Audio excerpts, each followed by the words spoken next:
Biden, what did you mean? What did you mean, buddy?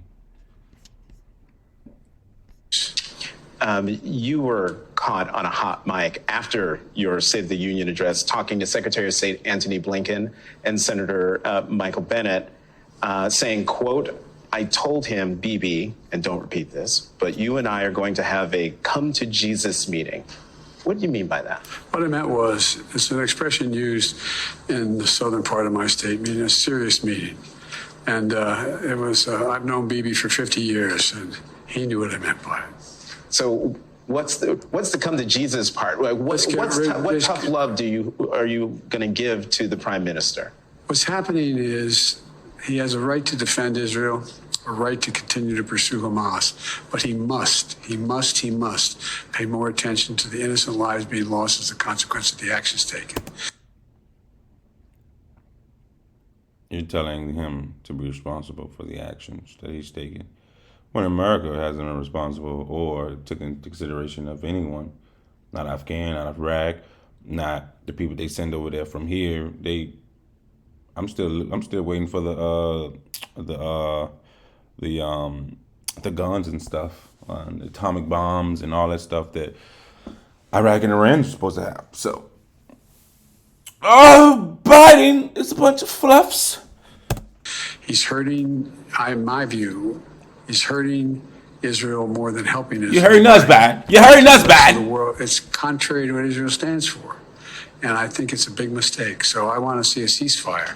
And I'm starting with a major exchange of prisoners for a 6-week period. We're going into Ramadan. It should be nothing happening. And we should build off of that ceasefire. And look, I've spoken with the majority of the Arab leaders from Saudi Arabia to Egypt to Jordan. They're all prepared to fully recognize Israel and begin to rebuild the region. And that's the focus. What comes after Gaza? What's next? It's a tough decision, but there's a lot that can be done. On the ceasefire, it is Saturday. The holy month of Ramadan starts on Monday. Is it possible that a ceasefire deal could be reached in time for Ramadan to start? I'm a CIA director in that region right this minute, still talking about it.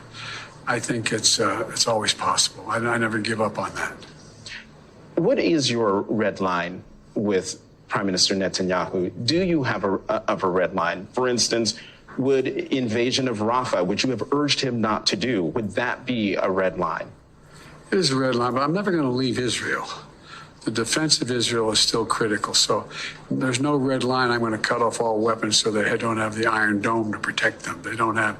But there's red lines that if he crosses, and he cannot have 30,000 more Palestinians dead as a consequence of going after. There's other ways to deal with the trauma caused by Hamas. And it's like look, the first time I went over, I sat with them and I sat with the war cabinet. I said, look, don't make the mistake America made. America made a mistake. We went after bin Laden until we got him. But we shouldn't have gone into Ukraine. I mean, we shouldn't have gone into the whole thing in Iraq and Afghanistan. It wasn't necessary. It wasn't necessary. It just caused more problems than it raised, than it's been cured. That's all he said. Going in there was unnecessary. Going in there was unnecessary. That's all he said. He didn't go back and help the people, say, forgive me, I'm sorry. We're going to help you guys. It was unnecessary. These people are just despicable. Who actually wants a deal? Do you think Hamas actually wants a ceasefire? Well, I think Hamas would like a total ceasefire across the board because they would see they have a better chance to. I can't listen to this man. He's a liar. He's a liar.